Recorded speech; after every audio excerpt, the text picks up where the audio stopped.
ओम परमात्मने नमः।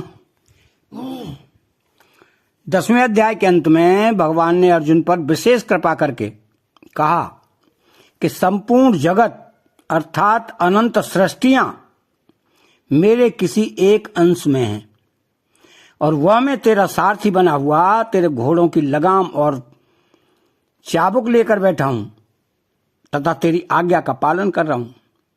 जब सब विभूतियों और योग का महान आधार मैं तेरे सामने बैठा हूं तब तुझे अलग अलग विभूतियों को जानने की क्या आवश्यकता है।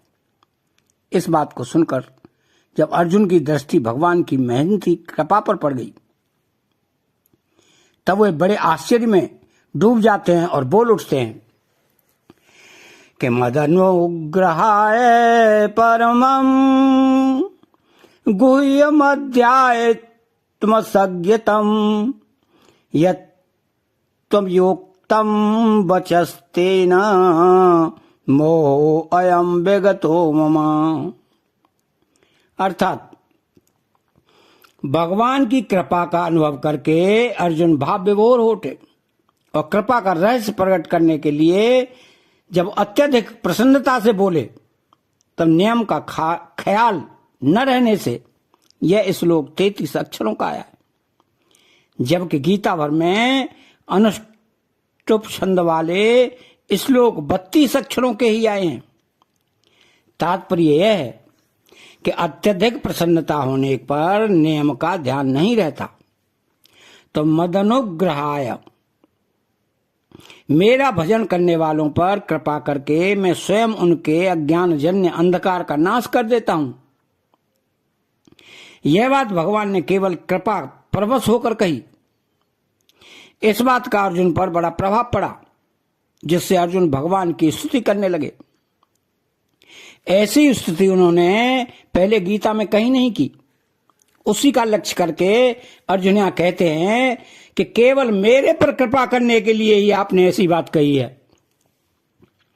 परमम गुह्यम अपनी प्रधान प्रधान विभूतियों को कहने के बाद भगवान ने अंत में अपनी ओर से कहा कि मैं अपने किसी अंश में संपूर्ण जगत को अनंत कोटि ब्रह्मांडों को व्याप्त करके स्थित हूं। अर्थात भगवान ने खुद अपना परिचय दिया कि मैं कैसा हूं। इसी बात को अर्जुन परम गोपनीय मानते हैं। तो अध्यात्म संज्ञताम अर्थात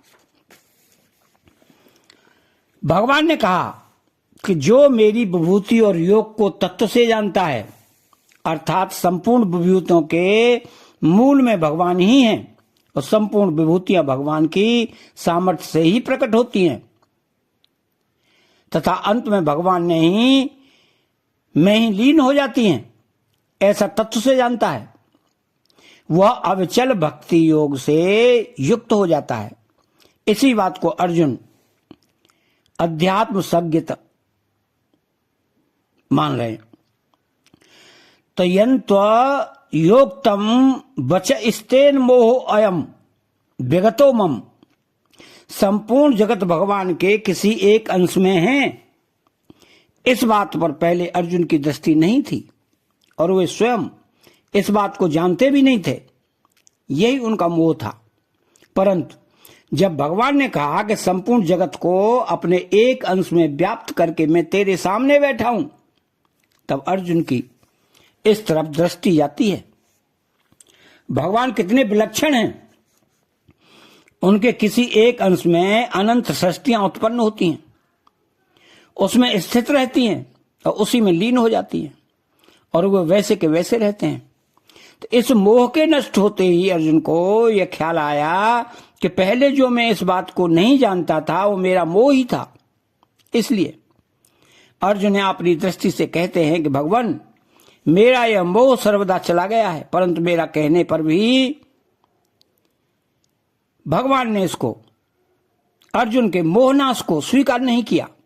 क्यों कि आगे भगवान ने अर्जुन से कहा है कि तेरे को व्यथा और मूढ़ भाव नहीं होना चाहिए। मां ते व्यथा मां च विमूढ़ भाव। अब इसके परिशिष्टि भाव में अर्जुन कहते हैं कि आपने जो वचन कहे हैं वे केवल मेरे पर कृपा करके ही कहे हैं, अपनी विद्वता बताने के लिए नहीं। इसमें केवल कृपा के अलावा और कोई हेतु नहीं है। तो संपूर्ण प्राणियों के आदि, मध्य तथा अंत में मैं ही हूं। मैं ही संपूर्ण प्राणियों का बीज हूं। ऐश्वर्य, शोभा और बल से युक्त प्रत्येक वस्तु को मेरे ही योग के अंश से उत्पन्न हुई समझो। मैं अपने एक अंश से संपूर्ण जगत को व्याप्त करके स्थित हूं।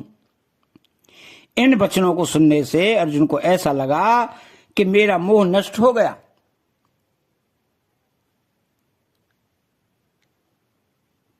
परंतु वास्तव में उनका आंशिक मोह नष्ट हुआ है, पूरा नहीं।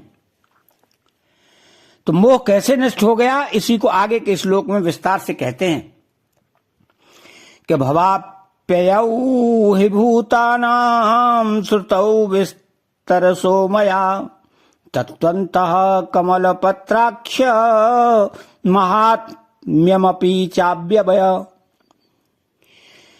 अर्थात भवाप्ययो हि भूतानां त्वन्तः श्रुतो विस्तरसो मया। भगवान ने पहले कहा था कि मैं संपूर्ण जगत का प्रभाव और प्रलय हूं, मेरे सिवाय अन्य कोई कारण नहीं है। सात्विक, राजस और तामस भाव मेरे से ही होते हैं। प्राणियों के अलग अलग अनेक तरह के भाव मेरे से ही होते हैं। संपूर्ण प्राणी मेरे से ही होते हैं और मेरे से ही सब चेष्टा करते हैं। प्राणियों के आदि, मध्य और अंत में मैं ही हूं और संपूर्ण सृष्टियों के आदि, मध्य और अंत में मैं ही हूं। इसी को लेकर अर्जुन यहां कहते हैं कि मेरे आपसे प्राणियों की उत्पत्ति और प्रलय का वर्णन विस्तार से सुना है।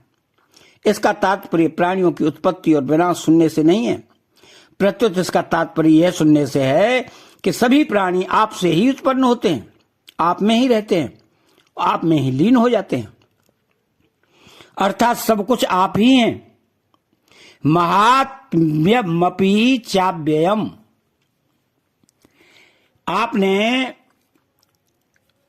बताया कि मेरी विभूति और योग को जो तत्व से जानता है वह एक अविकंप भक्ति योग से युक्त हो जाता है। इस प्रकार आपकी विभूति और योग को तत्व से जानने का महात्म्य ही मैंने सुना है। महात्मा को अव्यय कहने का तात्पर्य है कि भगवान की विभूति और योग को तत्व से जानने पर भगवान में जो भक्ति होती है, प्रेम होता है, भगवान से अभिन्नता होती है, वह सब अव्यय है। कारण कि भगवान अव्यय नित्य हैं, तो उनकी भक्ति प्रेम भी अवश्य ही होगा, अव्यय ही होगा। इस श्लोक में अर्जुन अपनी दृष्टि से मोह नष्ट होने का कारण बताते हैं।